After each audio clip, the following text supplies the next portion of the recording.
सुबह के 5 बजे थे।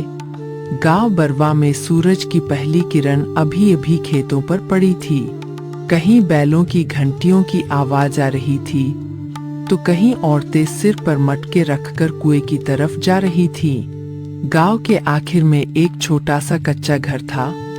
टूटी हुई दीवारें, ऊपर फूस का छप्पर, बारिश में टपकती छत और आंगन में खड़ा एक बूढ़ा नीम का पेड़, यही घर था गंगा और उसके 17 साल के बेटे अर्जुन का।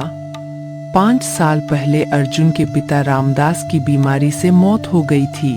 उस दिन के बाद गंगा ने कभी अपने लिए नई साड़ी नहीं खरीदी, कभी पेट भर खाना नहीं खाया, लेकिन उसने अपने बेटे की पढ़ाई कभी नहीं रुकने दी। गंगा चूल्हे के सामने बैठी थी। वह कुछ पल उन्हें देखती रही, फिर खुद ही बुदबुदाई, हे भगवान, आज का दिन तो 2 रोटियों से निकल जाएगा, लेकिन कल अर्जुन को क्या खिलाऊंगी। इतने में पीछे से आवाज आई, माँ, किससे बातें कर रही हो? गंगा घबरा गई, जल्दी से आंसू पोंछे और मुस्कुराकर बोली, किसी से नहीं बेटा, बस ऐसे ही। अर्जुन बाहर आया। उसके कपड़े साफ थे, वह रोज उन्हें खुद धोता था। अर्जुन चूल्हे के पास बैठ गया। उसने थाली देखी, 2 रोटियां बस, दाल भी नहीं, सिर्फ नमक और हरी मिर्च। उसने माँ की तरफ देखा। माँ, तुमने खाना खा लिया? हाँ बेटा, मैं तो सुबह सुबह ही खा चुकी। अर्जुन हल्का सा मुस्कुराया। माँ, एक बात पूछूं? पूछ। जब मैं छोटा था तब तुम्हारे झूठ पकड़ नहीं पाता था, लेकिन अब बड़ा हो गया हूँ। तुम्हारे चेहरे को देखकर समझ जाता हूँ कब तुम सच बोल रही हो और कब अपने बेटे से झूठ।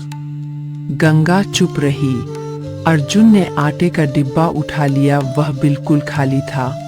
उसने धीरे से माँ की तरफ देखा। अगर तुम खा चुकी होती तो आटा खत्म क्यों होता? तुमने फिर अपना हिस्सा मुझे दे दिया ना। बेटा, माँ का पेट बच्चों को खिलाकर भर जाता है। ये बात हर माँ बोलती है, लेकिन कभी किसी बच्चे ने अपनी माँ का पेट भरते नहीं देखा। माँ, मैं गरीब घर में पैदा हुआ हूँ, अंधा नहीं। गंगा अब अपने आंसू नहीं रोक पाई। तेरे बाप के जाने के बाद मैंने बस एक सपना देखा था कि मेरा बेटा किसी के आगे हाथ न फैलाए। अगर इसके लिए मुझे भूखा रहना पड़े तो मैं हंसकर रह लूंगी। अर्जुन ने धीरे से दोनों रोटियां उठाई, एक रोटी 2 टुकड़ों में तोड़ी, आधी माँ की थाली में रख दी। नहीं बेटा, तू खा ले। अगर आज तुम नहीं खाओगी तो मैं भी स्कूल नहीं जाऊंगा। ऐसी जिद मत कर अर्जुन। ये जिद नहीं है माँ, ये उस बेटे की मजबूरी है जो अपनी माँ को रोज भूखा नहीं देख सकता। गंगा ने कांपते हाथों से आधी रोटी उठा ली। दोनों चुपचाप खाने लगे। घर में सिर्फ चूल्हे की लकड़ियों की आवाज आ रही थी। उसी समय बाहर से किसी ने जोर से आवाज लगाई, अरे गंगा, बाहर निकल। गंगा आवाज पहचान गई। वह अर्जुन की तरफ देखने लगी। अर्जुन समझ गया, ताऊ रघुवीर। रघुवीर पूरे गांव का सबसे अमीर किसान था। 20 बीघा जमीन, 2 ट्रैक्टर, 4 भैंसें। लेकिन अपने छोटे भाई के परिवार के लिए उसके दिल में जरा भी दया नहीं थी। गंगा बाहर आई। भैया प्रणाम। रघुवीर ने बिना जवाब दिए पूरे घर को देखा, फिर हंसते हुए बोला, लगता है फिर घर में चूल्हा मुश्किल से जला है। गंगा चुप रही। रघुवीर फिर बोला, देख गंगा, मैं पहले भी कह चुका हूँ, इस लड़के की पढ़ाई बंद करा दे। इसे मेरे खेत पर भेज, 2 वक्त की रोटी तो मिलेगी। अर्जुन धीरे धीरे बाहर आया। उसने झुककर प्रणाम किया। रघुवीर लेकिन आशीर्वाद भी नहीं दिया। अरे पढ़े लिखे बाबू, आज स्कूल नहीं गए? जाऊंगा ताऊजी, लेकिन पहले माँ को खेत तक छोड़कर आऊंगा। तेरी पढ़ाई से कुछ नहीं होगा। गरीब का बेटा आखिर गरीब ही रहता है। ताऊजी, गरीब पैदा होना हमारे हाथ में नहीं होता, लेकिन गरीब सोच लेकर जीना हमारे हाथ में होता है। रघुवीर का चेहरा सख्त हो गया। बहुत जवाब देने लगा है अर्जुन। से बहस नहीं कर रहा ताऊजी, बस अपने पिता की बात दोहरा रहा हूँ। तेरे बाप ने भी यही ईमानदारी दिखाई थी, मिला क्या उसे? गंगा तुरंत बीच में आ गई। उसकी आंखों में आंसू आ गए। भैया, मरने वालों के बारे में ऐसा मत कहिए, उन्होंने आपका हमेशा सम्मान किया था। रघुवीर कुछ पल चुप रहा, फिर बोला, सम्मान से पेट नहीं भरता गंगा। दुनिया में वही चलता है जिसके पास पैसा होता है। अर्जुन ने पहली बार अपने ताऊ की आंखों में देखकर कहा, नहीं ताऊजी, अगर सिर्फ पैसा ही सब कुछ होता तो अमीर आदमी कभी दुखी नहीं होता। मेरे पिता गरीब थे, लेकिन पूरे गांव में लोग आज भी उन्हें इज्जत से याद करते हैं। इज्जत पैसे से नहीं, कर्म से मिलती है। रघुवीर गुस्से में वहां से चला गया, लेकिन जाते जाते एक बात कह गया, देख लेना, तेरी ये पढ़ाई और तेरी ईमानदारी एक दिन तेरी माँ को बहुत रुलाएगी। रघुवीर चला गया। गंगा की आंखें नम थीं। माँ, एक दिन मैं इतना काबिल बनूंगा कि तुम्हें किसी के सामने झुकना नहीं पड़ेगा। गंगा मुस्कुराई, लेकिन उसके मन में एक डर था, क्योंकि अगले ही दिन स्कूल की फीस भरने की आखिरी तारीख थी और घर में 1 रुपया भी नहीं बचा था। उसे बार बार स्कूल की फीस याद आ रही थी। सिर्फ 800 रुपए दूसरों के लिए छोटी सी रकम, लेकिन उसके लिए पूरे महीने की कमाई। अर्जुन माँ के चेहरे को पढ़ रहा था। वह बचपन से जानता था, माँ जब ज्यादा चुप हो जाए तो समझ लेना उसके दिल में कोई बहुत बड़ी चिंता है। वह धीरे से माँ के पास आया।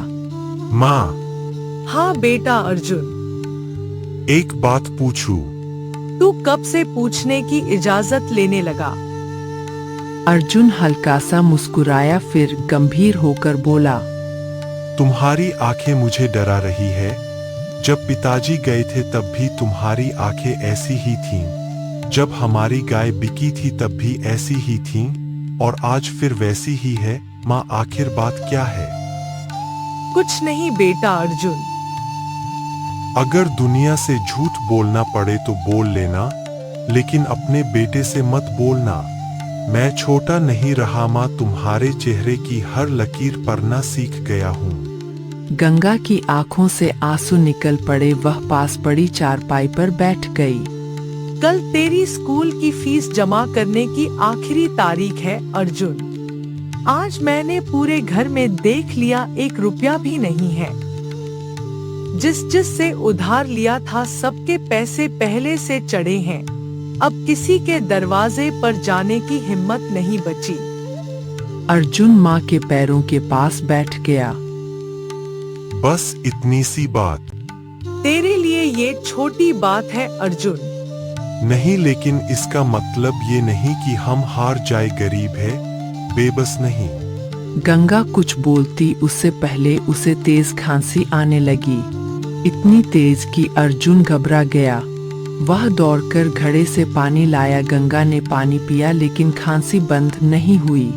अर्जुन की आंखों में डर उतर आया। माँ, तुम्हें ये खांसी कब से है? बस 2-4 दिन से। फिर झूठ। 2-4 दिन से नहीं, 2 महीने से मैं रोज रात को सुनता हूँ।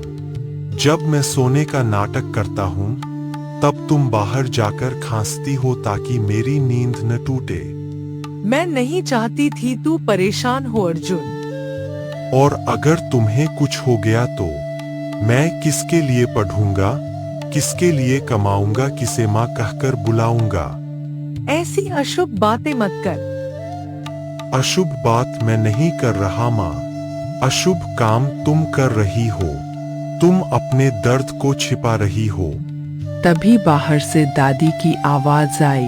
अरे बहू, घर पर है क्या? दादी धीरे धीरे अंदर आईं। उनके हाथ में एक छोटी सी पोटली थी। उन्होंने इधर उधर देखा, फिर धीरे से पोटली गंगा के हाथ में रख दी। अम्मा, ये क्या है? खोलकर देख। गंगा ने पोटली खोली। उसमें 200 रुपए थे। गंगा की आंखें फैल गईं। अम्मा, ये पैसे?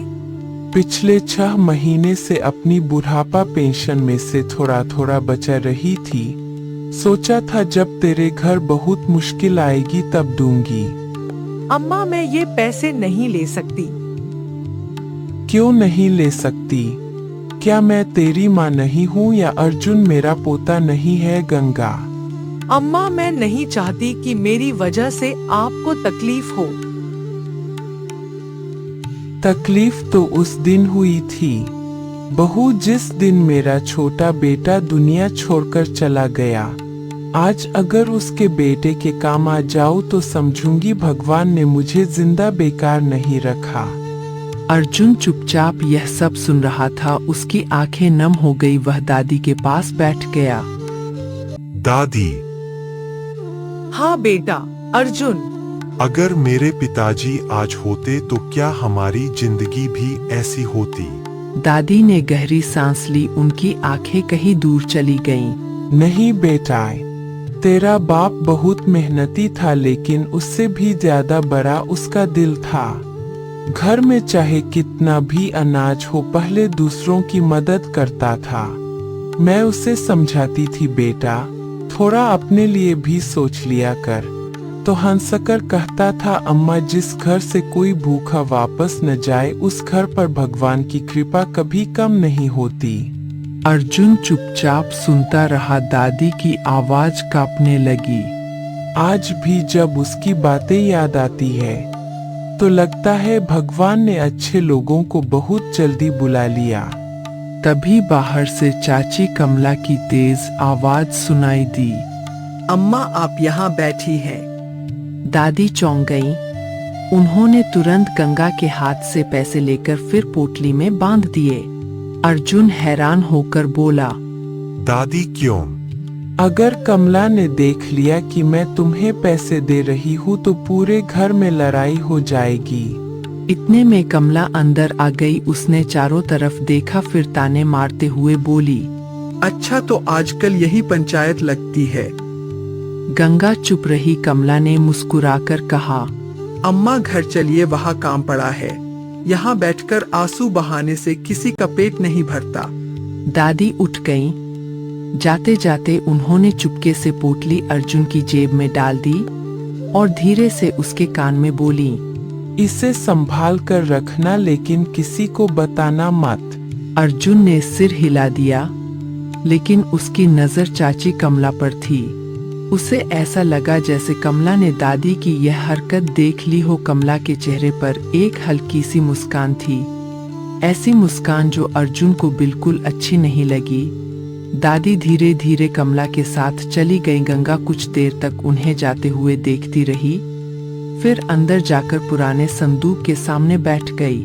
उसने संदूक खोला। अंदर कुछ पुराने कपड़े, रामदास की एक धुंधली तस्वीर और गंगा की शादी के समय की एक चांदी की पायल रखी थी। गंगा ने पायल हाथ में ली। उसकी आंखें भर आई। वह धीरे से बोली, लगता है अब तुझे भी जाना पड़ेगा। अर्जुन ने यह बात सुन ली। वह तुरंत अंदर आया। तुम ये पायल क्यों निकाल रही हो? गंगा मुस्कुराने की कोशिश करने लगी। गंगा, कुछ नहीं बेटा, ऐसे ही देख रही थी। माँ, आज तीसरी बार झूठ बोल रही हो। गंगा चुप हो गई। अर्जुन ने पायल हाथ में लेकर कहा, ये वही पायल है ना जो पिताजी ने मेले से खरीद कर दी थी? हाँ बेटा, तेरे पिता ने 3 महीने तक मजदूरी करके पैसे जोड़े थे। जब पायल लेकर आए तो बोले थे, गंगा सोना तो मैं नहीं दिला सकता, लेकिन एक दिन ऐसा जरूर आएगा जब मेरे बच्चों को किसी चीज की कमी नहीं होगी। लेकिन देख, वो सपना पूरा होने से पहले ही चले गए। अर्जुन ने पायल वापस संदूक में रख दी, फिर संदूक बंद कर दिया। ये पायल कहीं नहीं जाएगी। लेकिन फीस अर्जुन, फीस फिर भर जाएगी, लेकिन पिताजी की आखिरी निशानी चली गई तो वापस नहीं आएगी। बेटा पढ़ाई ज्यादा जरूरी है अर्जुन। माँ, मैंने पिताजी से एक बात सीखी थी, मुसीबत में सबसे पहले मेहनत बेचनी चाहिए, यादें नहीं। गंगा बस उसे देखती रह गई। अर्जुन ने अपनी पुरानी साइकिल उठाई। उसकी चेन बार बार उतर जाती थी, ब्रेक भी ठीक से नहीं लगते थे, लेकिन वही उसकी सबसे बड़ी साथी थी। गंगा ने पूछा, कहाँ जा रहा है अर्जुन? शाम तक लौट आऊंगा फीस का इंतजाम करके। कैसे अर्जुन? अभी नहीं बताऊंगा, बस भरोसा रखना। अर्जुन पूरे गांव में काम ढूंढने लगा। किसी ने कहा आज काम नहीं है, किसी ने कहा कल आना, किसी ने साफ मना कर दिया। दोपहर हो गई, सूरज सिर पर था, पसीने से उसका कपड़े भीग चुका था, लेकिन उसने हार नहीं मानी। तभी गांव के स्कूल के मास्टर जी सामने से आते दिखाई दिए। अरे अर्जुन, आज स्कूल क्यों नहीं आया? बस थोड़ा काम था मास्टर जी। मास्टर जी समझ गए कि बात कुछ और है। उन्होंने प्यार से पूछा, सच बता बेटा। अर्जुन कुछ पल चुप रहा, फिर बोला, कल फीस जमा करने की आखिरी तारीख है, घर में पैसे नहीं है, सोचा आज मजदूरी करके कुछ कमा लूं। तुझे पता है पूरे स्कूल में सबसे ज्यादा भरोसा मुझे किस बच्चे पर है? तुझ पर, क्योंकि तू पढ़ाई नंबरों के लिए नहीं, अपनी माँ के सपनों के लिए करता है अर्जुन। लेकिन सपने भी पैसे मांगते हैं मास्टर जी। मास्टर जी कुछ देर सोचते रहे, फिर बोले, एक काम कर, आज स्कूल के पीछे जो पुरानी लाइब्रेरी है उसे साफ करना है, कई महीनों से बंद पड़ी है। अगर तू पूरा काम कर देगा तुम अपनी तरफ से कुछ पैसे दूंगा। लेकिन मास्टर जी, मैं मेहनत की पूरी मजदूरी लूंगा, एहसान नहीं। यही बात तुझे सबसे अलग बनाती है। अर्जुन बिना रुके काम में लग गया। धूल से भरी अलमारियां टूटी हुई, मेजें, पुरानी किताबें, उसने शाम तक अकेले सब साफ कर दिया। जब काम खत्म हुआ तो उसके हाथों में छाले पड़ चुके थे। मास्टर जी ने जेब से 500 रुपए निकाले। अर्जुन ने पैसे लेने से पहले पूछा, काम पूरा ठीक हुआ ना मास्टर जी? काम नहीं बेटा, तूने दिल जीत लिया। अर्जुन पैसे लेकर घर की ओर चल पड़ा। रास्ते में उसने सोचा, दादी के दिए 200 रुपए और ये 500, कुल 700 हुए, अभी भी 100 रुपए कम है। वह यही सोच रहा था कि सामने गांव की किराने की दुकान दिखी। दुकानदार लाला राम प्रसाद ने उसे आवाज दी, अरे अर्जुन, जरा इधर आना। अर्जुन दुकान पर पहुंचा। लाला जी बोले, बेटा सुना है, तू फीस के लिए पैसे जोड़ रहा है। हाँ, लेकिन किसी से उधार नहीं लूंगा। उधार कौन दे रहा है? ये बोरी घर तक पहुंचा दे, मैं 100 रुपए दूंगा। अर्जुन ने बिना देर किए बोरी कंधे पर उठा ली। बोरी बहुत भारी थी, रास्ता भी उबड़ खाबड़ था, लेकिन उसके चेहरे पर थकान नहीं, सिर्फ माँ की मुस्कान का सपना था। शाम ढलने लगी। अर्जुन घर पहुंचा। उसने जेब से पूरे 800 रुपए निकाले, गंगा की हथेली पर रख दिए। इतने पैसे कहाँ से आए अर्जुन? माँ, आज पहली बार लगा गरीब आदमी के पास पैसा भले कम हो, लेकिन मेहनत कभी कम नहीं होती। गंगा, उसकी आंखों से आंसू लगातार बह रहे थे। उसी समय दरवाजे पर फिर रघुवीर खड़ा था। उसने अर्जुन के हाथ में पैसे देख लिए थे। उसकी नजरें बदल गई। वह मन ही मन सोचने लगा, इतने पैसे इस लड़के के पास आए कहाँ से? और पहली बार रघुवीर ने अर्जुन को सिर्फ गरीब लड़का नहीं, बल्कि अपने लिए एक चुनौती समझना शुरू कर दिया। गंगा ने जल्दी से पैसे अपनी साड़ के पल्लू में बांध लिए। वह समझ गई थी रघुवीर बिना किसी मतलब के कभी उनके घर नहीं आता। वाह रे अर्जुन, सुबह तक तो घर में आटा नहीं था और शाम होते होते 800 रुपए आ गए। लगता है गरीबी दूर करने का कोई नया तरीका ढूंढ लिया है। अर्जुन शांत खड़ा रहा। उसने ताऊ की आंखों में देखा, लेकिन आवाज में जरा भी गुस्सा नहीं था। ताऊजी, गरीबी दूर करने का सिर्फ एक ही तरीका है, मेहनत। मेहनत? इतने पैसे एक दिन में मुझे भी बता दे, मैं भी सीख लूं। सुबह स्कूल की लाइब्रेरी साफ की, फिर लाला जी की बोरी उनके घर तक पहुंचाई। जिसने जितना काम कराया उतने पैसे दिए। 2-4 दिन मजदूरी करके खुद को बहुत बड़ा आदमी समझने लगा। अरे लड़के, तेरे बाप ने भी सारी उम्र मेहनत की थी, आखिर में मिला क्या?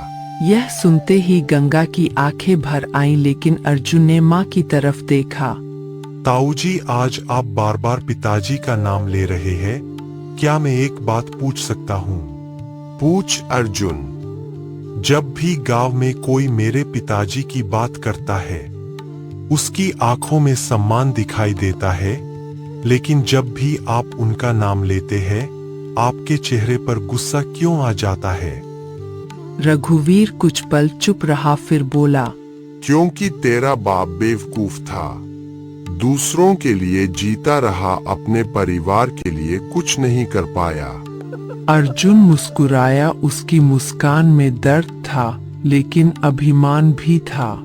अगर दूसरों की मदद करना बेवकूफी है, तो मैं भी वही बेवकूफ बनना चाहता हूँ।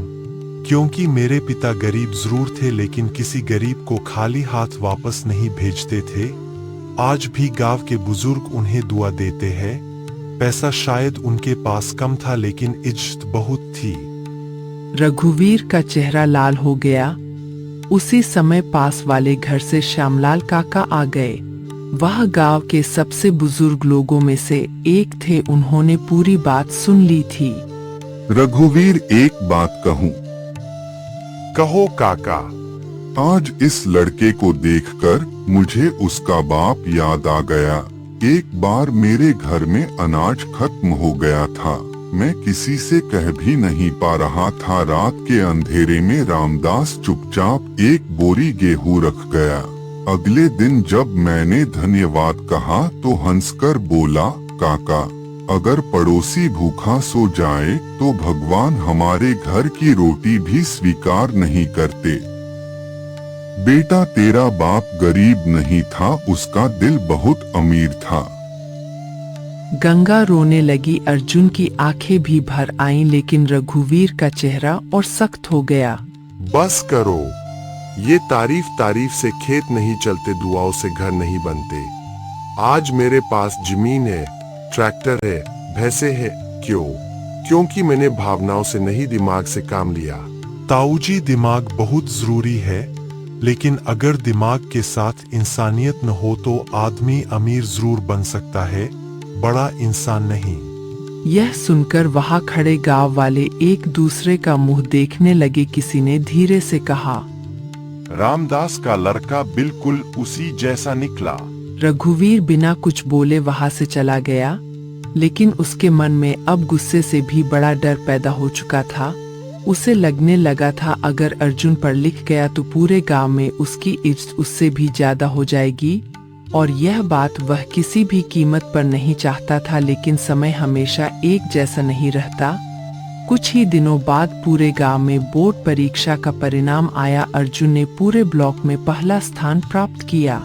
स्कूल के मास्टर जी, गांव के प्रधान और सभी ग्रामीण उसके घर पहुंच गए। अर्जुन, आज तूने सिर्फ अपने स्कूल का नहीं, पूरे गांव का नाम रोशन कर दिया है। गंगा की आंखों से खुशी के आंसू बहने लगे। उसने भगवान का धन्यवाद किया और उसी समय रघुवीर भी वहां पहुंचा। आज उसके चेहरे पर घमंड नहीं, शर्म थी। वह धीरे धीरे गंगा के सामने आया। गंगा, मुझे माफ कर दे। मैंने हमेशा तुम्हारी गरीबी देखी, लेकिन तुम्हारे संस्कार नहीं देखे। मैंने अर्जुन को हर कदम पर रोकना चाहा, लेकिन आज समझ आया कि मेहनत और ईमानदारी को कोई नहीं रोक सकता। भैया, परिवार में माफी नहीं होती, बस अपनेपन की जरूरत होती है। रघुवीर की आंखें भर आईं। वह अर्जुन के पास गया। बेटा, मुझे माफ कर देगा अर्जुन? ताऊजी, बड़े कभी छोटे से माफी नहीं मांगते। आपका आशीर्वाद ही मेरे लिए सबसे बड़ा इनाम है। पूरा गांव तालियों से गूंज उठा। कुछ महीनों बाद अर्जुन को छात्रवृत्ति मिल गई और उसकी आगे की पढ़ाई का पूरा खर्च तय हो गया। गंगा ने मजदूरी करना कम कर दिया। गांव वाले अब उसे गरीब नहीं बल्कि एक ऐसी माँ के रूप में पहचानते थे जिसने अपने संस्कारों से अपने बेटे का भविष्य बना दिया। गरीबी कभी इंसान को छोटा नहीं बनाती, लेकिन बुरे संस्कार जरूर बना देते हैं। जो बेटा अपनी माँ के त्याग की कद्र करता है, एक दिन वही उसकी सबसे बड़ी ताकत बन जाता है।